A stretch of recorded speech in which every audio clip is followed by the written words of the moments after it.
국회로 가보겠습니다. 한미 정상회담에 민주당은 한반도 평화 정책을 허심탄회하게 논의한 자리라고 평가했습니다. 반면 한국당은 맹탕 회담이라고 비판했습니다. 취재 기자 연결합니다. 구하림 기자. 네, 한미 정상회담 결과가 알려지자 정치권은 즉각 입장을 내놨습니다. 먼저 민주당 이인영 원내대표는 한반도 평화 정책을 허심탄회하게 논의하는 자리가 됐다고 평가했습니다. 도널드 트럼프 미국 대통령 역시 성공적인 회담을 가졌다고 말했다는 점을 짚으면서 이 비핵화를 위한 실질적인 진전이 있을 것이라고 했는데요.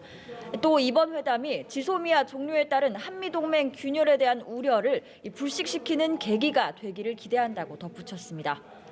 반면 한국당 나경원 원내대표는 의미 있는 진전이나 성과가 없는 맹탕 정상회담이었다고 꼬집었습니다. 문재인 대통령이 3차 북미 회담을 세계사적인 대전환이라고 규정한 점은 매우 아쉽다면서 한미동맹이 발전하고 있다는 대통령 발언도 신뢰하기가 어렵다고 비판했습니다. 또 북한 단거리 미사일을 별일 아니라는 식으로 언급하면 안 된다며 한미동맹이 과연 튼튼한지부터 고민할 때라고 강조했습니다. 구 기자, 이 조국 법무부 장관 자택 압수수색을 계기로 정치권의 조국 대치 전선에 연일 불꽃이 튀고 있는데요. 야권이 맹공을 이어가는 가운데 민주당 이 검찰에 대한 고발까지 검토한다죠. 네, 그렇습니다. 민주당은 조 장관에 대한 검찰 수사를 냉정하게 주시하겠다면서도 수사를 비판적으로 바라보는 기조는 유지하는 분위기입니다. 민주당 이인영 원내대표는 검찰발 피의사실 유포가 더 늘어나 유감이라면서 윤석열 시대의 검찰은 정치로 복귀해서는 안 된다고 말했습니다. 또 한국당의 조 장관 직무정지 가처분 신청은 명백한 정쟁이라고 비판했습니다. 나아가 피의사실 공표 문제를 지적하면서 검찰에 대한 고발도 적극 검토하겠다고 밝혔습니다. 반면 야권은 조 장관 파면을 거듭 요구하면서 공세 수위를 끌어올렸는데요.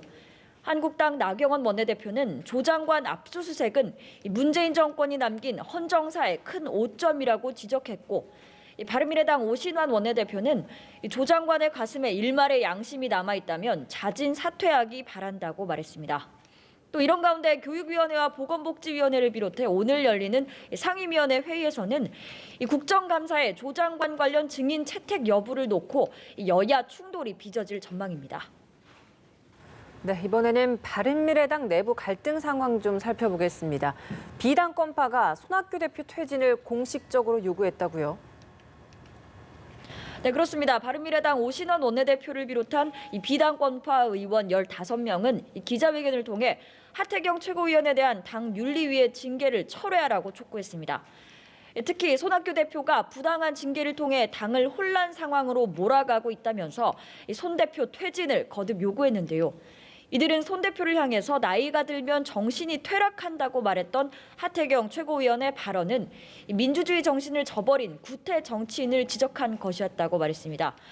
그러면서 손 대표가 물러서지 않는다면 중대한 결단을 내릴 수밖에 없다고 강조했습니다.